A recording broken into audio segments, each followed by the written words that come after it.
কোরআন নাজিল হওয়া শুরু হয় যখন রাসূল সাল্লাল্লাহু আলাইহি ওয়াসাল্লামের বয়স হয়েছিল 40 এবং এটা বন্ধ হয় যখন তার বয়স হয়েছিল 63।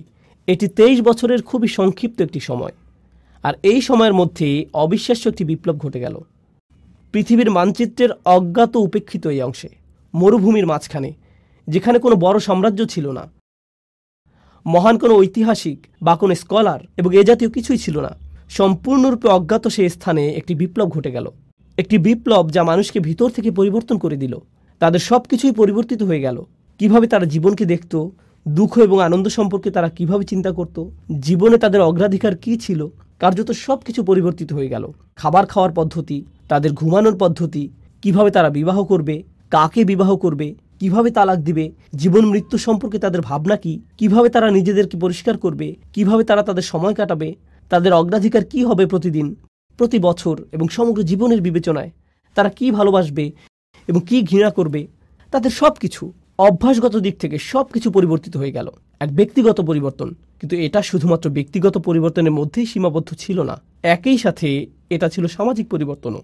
ব্যবসা চালানোর পদ্ধতিতে পরিবর্তন আসলো, অর্থনীতির বিন্যাস পরিবর্তিত হলো, মানুষ যেভাবে একে অপরের সাথে ব্যবহার করত তার পরিবর্তন আসলো, নারী এবং পুরুষের অধিকারগুলো কি এবং সমাজে তারা কিভাবে একে অপরের সাথে মেলামেশা করবে, কিভাবে বিভিন্ন অর্থনৈতিক শ্রেণীর মানুষেরা একে অপরের সাথে ব্যবহার করবে, জনগণের প্রতি সরকারের আচরণ কি হবে, সরকারের প্রতি জনগণের আচরণ কি হবে, কোন আদর্শ এবং মূল্যবোধ সমাজের আচার আচরণকে নির্ধারণ করবে, যুদ্ধের নীতি বা কী হবে, যুদ্ধ কিভাবে পরিচালিত হবে, এক কথায় এমনকি সমাজের ক্ষেত্রেও মূল্যবোধ পদ্ধতিতে সম্পূর্ণ বৈপ্লবিক পরিবর্তন এসেছিল এই 23 বছর সময়ের মধ্যে।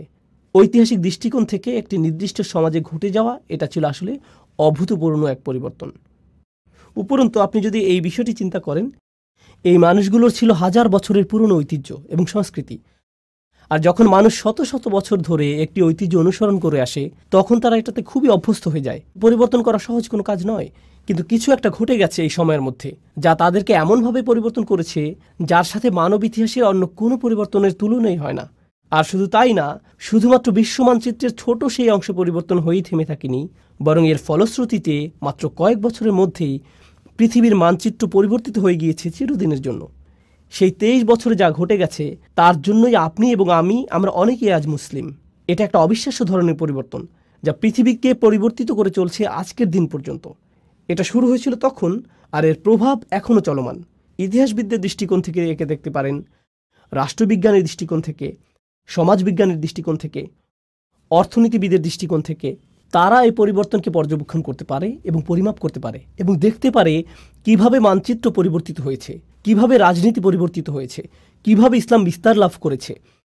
সবচেয়ে অবিশ্বাস্য যে পরিবর্তন ঘটেছিল তা ছিল একটি পরিবর্তন, আর তা হলো মানুষের হৃদয়ের মধ্যকার পরিবর্তন। মানুষের ভিতরে কিছু একটা পরিবর্তিত হয়েছিল। আপনি হয়তো বলবেন বাইরের কথা, যে পৃথিবী দেখতে কতই না সবুজ। কোরআন বলছে ভেতরে সেই বীজটির কথা যা সেই পরিবর্তন ঘটিয়েছিল। এটি সকল পরিবর্তনের মূল।